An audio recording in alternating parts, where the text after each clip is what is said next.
This is your Barbados Today morning news update from Monday, July 1st, 2019. Thanks for joining us. I'm Carol Williams. Tighter regulations appear to be on the cards for jet ski operators. Minister of Tourism Kerry Simmons is promising a comprehensive and uncompromising review of the processes in a bid to improve the standards. His vow follows the disappearance 7 days ago of American couple 32-year-old Oscar Suarez and 25-year-old Magdalena DeVille after they took a jet ski out to sea at Holtown Beach, St. James. The marine search that involved the U.S. Air Force, the Regional Security System and the Barbados Coast Guard, which spanned areas between Barbados, St. Vincent and Martinique, was finally called off at 6:30 yesterday evening. The U.S. recalled its aircraft earlier. Minister Simmons says the highest standards must be maintained in the industry. There comes a point at which the frailties of mankind have to be realized. We have done everything that we can possibly do to ensure that a search went on well beyond what are determined to be the international best practices and normal time. In fact, perhaps about twice as long as normally would take place. The family is here and they're being looked after at a hotel in Barbados. But obviously the search cannot continue indefinitely. That they are American citizens and the United States of America has recalled its plane, tells you that even back home they've come to the recognition that there's only so much that can possibly be done. Accidents happen. I will say this to you, that as Minister, I do believe that this is an opportunity for us now to reflect on the practices and the processes surrounding this particular aspect of the tourism services that we offer. It is not only a matter of how we treat our guests, as I keep saying to people in Barbados, it is a matter of how we treat ourselves. All of us know that we have family and friends who go to the beach and rent a jet ski. That unfortunate set of circumstances could have befallen any Barbadian. In the meantime, Deputy Police Commissioner Erwin Boyce says law enforcement agencies will continue the search on land. Efforts have also been focused on tracing the couple's movements before they disappeared. On the land side, we have also been paying attention to the inlets and the coves that perhaps, going further north, that we would have some idea as to what or who was in the area at the time. We are building relationships, or we have built relationship in relation to the forensic aspect of the investigation, and we have had contact with service providers and we're doing some work, technical work on the network to allow us any information that would give us an accurate reconstruction of the movements of the persons.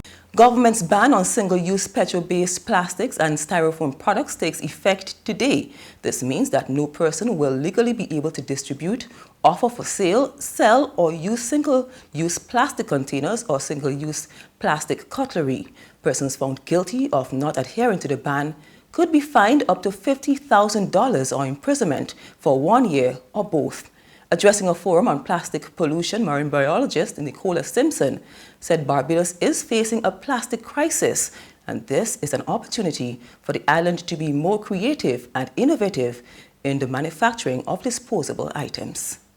Could we potentially be using sargassum to make plastic bags, straws, food containers? So could we be looking at some of our problems, or what some people deem as a problem, sargassum, or the same fishing nets we're finding? Adidas makes shoes out of fishing nets. Why can't we be doing that here?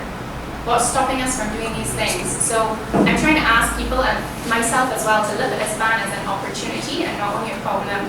How can we think of new ways and different ways to do things and become more innovative and creative?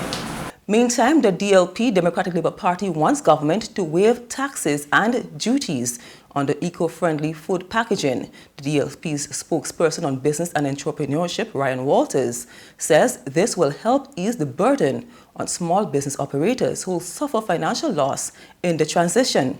In a statement issued yesterday, he suggested this points to a disconnect between the ministries of the blue economy and small business and entrepreneurship. Another initiative is due to go into effect today. This time is the island's first 24-hour polyclinic. The service begins with one polyclinic, the Winston Scott Polyclinic at James Lane. The 24-hour service was initially due to start on June 1st, but failed to get off the ground after nurses made several demands. Organizers of the second annual Pride Parade staged in the city yesterday are reporting a larger turnout this year. Parade coordinator and one of the directors of Pride Barbados, Ron Mohammed, tells Barbados Today there were more than 300 people. She reported no challenges and said they had the full cooperation of the police. At the parade, Barbadian Bon Reverend organ holder, who lives in Boston in the U.S., issued a challenge to the church community and those who quietly gave their support. I want to issue two challenges to the community today. Challenges! The first one is to the churches and the religious establishments that call themselves Christian on this island. If you're Christian on this island, that means you follow the life and teachings of Jesus, who said, love your neighbor. He did not put any conditions on it, and I challenge anyone to show me the Bible where Jesus spoke out against homosexuality. It's not there. It's not there. So I challenge the churches to live out the creed that they have promised to, which is to love. And the second challenge is to those on this island who are silent allies. Stop being silent. Please get your courage from these folks here. The queer community of this island who have inspired us with their courage and their bravery. During the event, Didi Winston was also awarded for long-standing work in the community. There's regional and international news after this short break.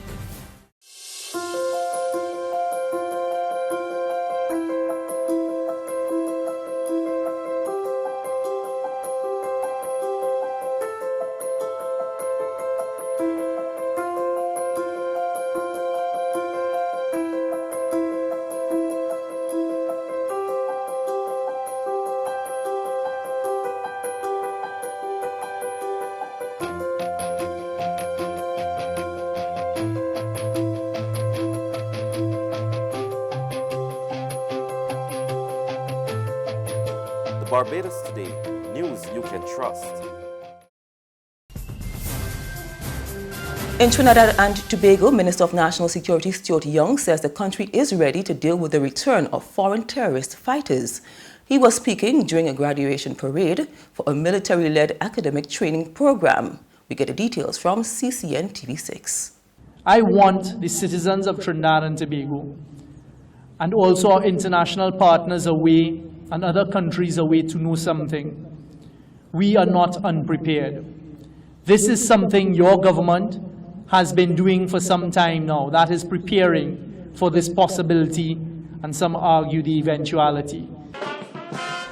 Young says the country has policies and procedures in place and has been working hard at a counter-terrorism program that is very active.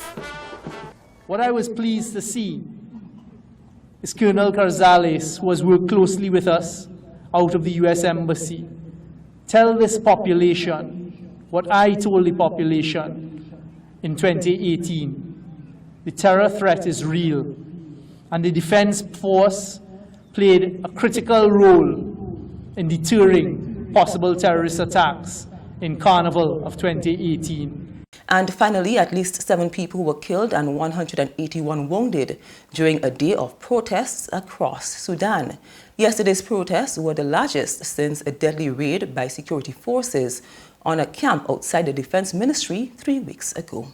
The military council is kind of trying to get people to use violence, but using the civil disobedience, which is one of the non-violent tactics, is just another way to reinstate and reiterate that this uprising has started peaceful and the protesters will continue using peaceful tactics. So the civil disobedience is just to get people to basically completely put the country at a standstill. So people have not gone to works today. Shops are closed, the markets are closed, most banks are closed except very specific branches. Many industries are completely shut down. And many people responded to the civil disobedience. And that's news, but for the very latest, visit our website at www.barbadostoday.bb.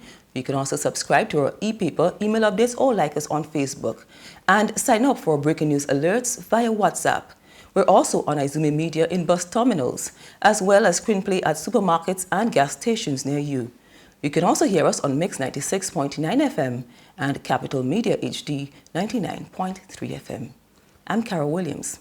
Have a good day.